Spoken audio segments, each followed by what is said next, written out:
All right, let's kick things off with a little pop quiz. What do you think is the single highest grossing media franchise of all time? Is it Star Wars? Maybe Marvel? Harry Potter? Nope.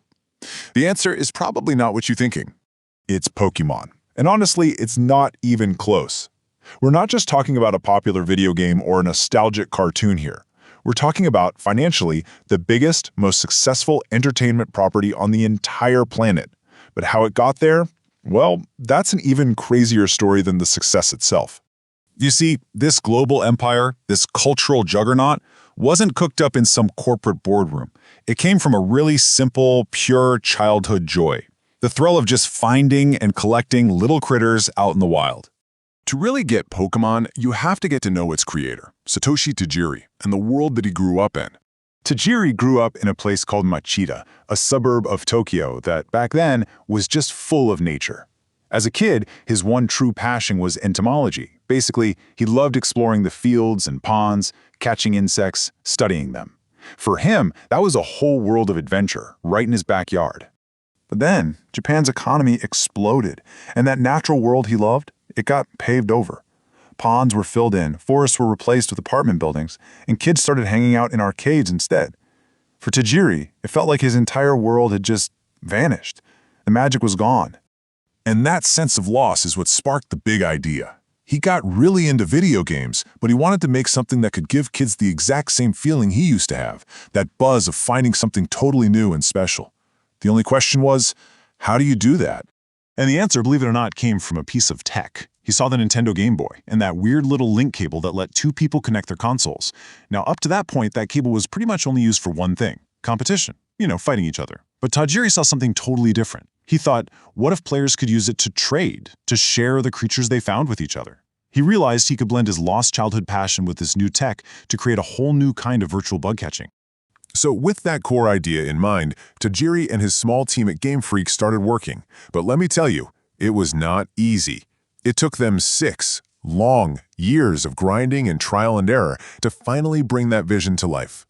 And what they landed on was this perfect 4-part formula. It's the engine that's powered the whole franchise ever since. You catch the creatures, you raise and train them, you trade with your friends to fill out your collection, and you battle to get stronger. It's so simple, but so addictive. Now here's where it gets really genius. They decided to release 2 versions of the game, Red and Green, and each version had certain Pokémon you couldn't find in the other. This wasn't just a clever way to sell more copies, it was a design choice that made trading absolutely essential. If you wanted to catch them all, you had to connect with another human being. It basically built a social network right into the game's DNA.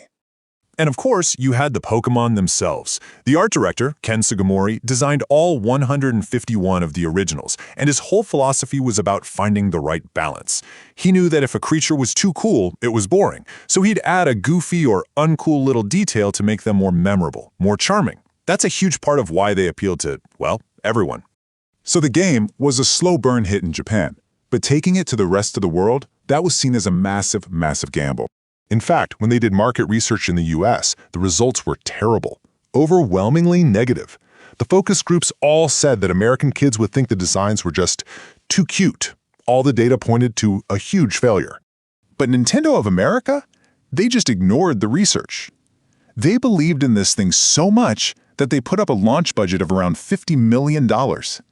It was a crazy all-or-nothing bet that this too-cute game from Japan could actually win over the West. And that culture clash was no joke. I mean, just listen to this quote from one of the producers, Tsunekazu Ishihara. The American team actually proposed redesigning the Pokémon, including a version of Pikachu that was like a tiger character from the musical Cats. Seriously, can you even imagine? Thankfully, Tajiri's team refused, and they kept the original designs that we all know and love today. So, Pokémon launched in the US in 1998, and that $50 million bet, it paid off, big time. Pokémania was born, and it was about to become way more than just a video game. The financial impact was just staggering. In 1999 alone, Nintendo's profits jumped by 250%. And get this, the Pokémon franchise was responsible for over 30% of the company's entire revenue that year. It wasn't just a hit, it completely redefined their business. And the game sales just kept going up and up. To this day, the series has sold over 489 million copies worldwide.